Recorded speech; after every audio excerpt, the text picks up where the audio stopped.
ಮಲೆನಾಡಿನ ಆ ಹಳ್ಳಿ ಮಂಜಿನಿಂದ ಮುಚ್ಚಿಕೊಂಡೇ ಎಚ್ಚರಗೊಳ್ಳುತ್ತಿತ್ತು. ಬೆಳಗಿನ ಸೂರ್ಯ ಕೂಡ ಅಲ್ಲಿ ನಿಧಾನವಾಗಿ ಮಾತ್ರ ಕಾಲಿಟ್ಟುಕೊಳ್ಳುತ್ತಿದ್ದ.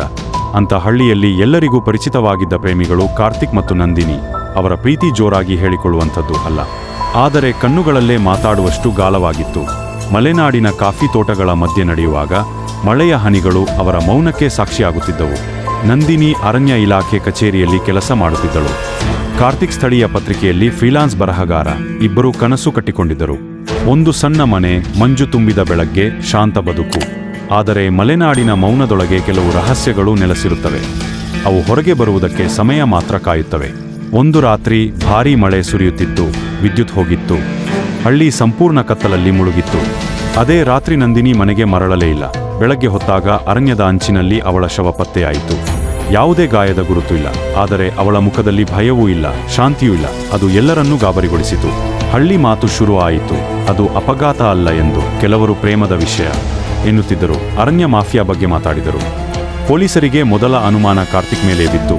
ಕೊನೆಯ ಬಾರಿ ನಂದಿನಿಯೊಂದಿಗೆ ಮಾತನಾಡಿದ್ದವನು ಅವನೇ. ಪ್ರೇಮಿಗಳು ಎಂದರೆ ಅನುಮಾನ ಸಹಜ. ಕಾರ್ತಿಕ್ ಮೌನವಾಗಿದ್ದ, ಆದರೆ ಅವನ ಮೌನದಲ್ಲಿ ದುಃಖಕ್ಕಿಂತಲೂ ಹೆಚ್ಚು ಪ್ರಶ್ನೆಗಳಿದ್ದವು. ಪೊಲೀಸರು ನಂದಿನಿಯ ಡೈರಿಯನ್ನು ವಶಕ್ಕೆ ಪಡೆದರು. ಅದರ ಕೊನೆಯ ಪುಟದಲ್ಲಿ ಒಂದು ಸಾಲು ಮಾತ್ರ ಇತ್ತು: ನಾನು ಸತ್ಯಕ್ಕೆ ತುಂಬ ಹತ್ತಿರ ಬಂದಿದ್ದೇನೆ. ಯಾವ ಸತ್ಯ? ಯಾರ ವಿರುದ್ಧ? ಯಾರಿಗೆ ಅಪಾಯ? ಕಾರ್ತಿಕ್ಗೆ ಅಲ್ಲಿ ನಿಂತು ಕಣ್ಣೀರು ಹಾಕುವ ಸಮಯ ಇರಲಿಲ್ಲ. ಅವನು ನಂದಿನಿಯ ಲ್ಯಾಪ್ಟಾಪ್ ತೆರೆಯುತ್ತಿದ್ದಂತೆ ಒಂದು ಫೋಲ್ಡರ್ ಕಂಡು ಬಂತು. Project mist. ಅದರಲ್ಲಿ ಅರಣ್ಯ ಪ್ರದೇಶದ ನಕ್ಷೆಗಳು, ಅಕ್ರಮ ಗಣಿಗಾರಿಕೆಯ ಫೋಟೋಗಳು ಮತ್ತು ಕೆಲವು ದೊಡ್ಡ ಅಧಿಕಾರಿಗಳ ಹೆಸರುಗಳು. ನಂದಿನಿ ಅಪಾಯಕರ ಸತ್ಯವನ್ನು ಸಂಗ್ರಹಿಸುತ್ತಿದ್ದಳು ಎಂಬುದು ಸ್ಪಷ್ಟವಾಯಿತು. ಅದೇ ರಾತ್ರಿ ಕಾರ್ತಿಕ್ಗೆ ಒಂದು ಅನಾಮಿಕ ಕರೆ ಬಂತು. ಧ್ವನಿ ಶಾಂತವಾಗಿತ್ತು, ಆದರೆ ಭಯ ಹುಟ್ಟಿಸುವಂತಿತ್ತು. ನಂದಿನಿಗೆ ಏನಾಯ್ತು ಅಂತ ಗೊತ್ತು ತಾನೆ, ನೀನು ಹುಡುಕೋದನ್ನು ನಿಲ್ಲಿಸು. ಕರೆ ಕಟ್ಟಾಯಿತು.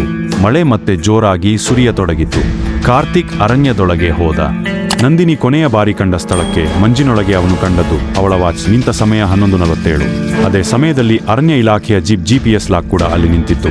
ಇದು ಅಪಘಾತ ಅಲ್ಲ, ಯೋಜಿತ ಕ್ರೈಮ್. ಕಾರ್ತಿಕ್ ಎಲ್ಲ ಸಾಕ್ಷ್ಯಗಳನ್ನು ಒಟ್ಟುಗೂಡಿಸಿ ಲೈವ್ಯ ವಿಡಿಯೋ ಆರಂಭಿಸಿದ. ಮಲೆನಾಡಿನ ಮಂಜಿನ ಮಧ್ಯೆ ನಿಂತು ನಂದಿನಿಯ ಕಥೆ, ಅವಳ ಸಂಶೋಧನೆ, ಅವಳ ಸಾವು ಎಲ್ಲವನ್ನೂ ಹೇಳಿದ ವಿಡಿಯೋ ವೈರಲ್ ಆಯಿತು. ಸರ್ಕಾರ ತಕ್ಷಣ ಕ್ರಮಕ್ಕೆ ಬಂತು. ಅಕ್ರಮ ಗಣಿಗಾರಿಕೆ ಜಾಲಬೇಲಾಯಿತು. ಕೆಲವರು ಬಂಧಿತರಾದರು. ಆದರೆ ಕೊನೆಯ ಸತ್ಯ ಮಾತ್ರ ಯಾರಿಗೂ ಹೇಳಲಾಗಲಿಲ್ಲ.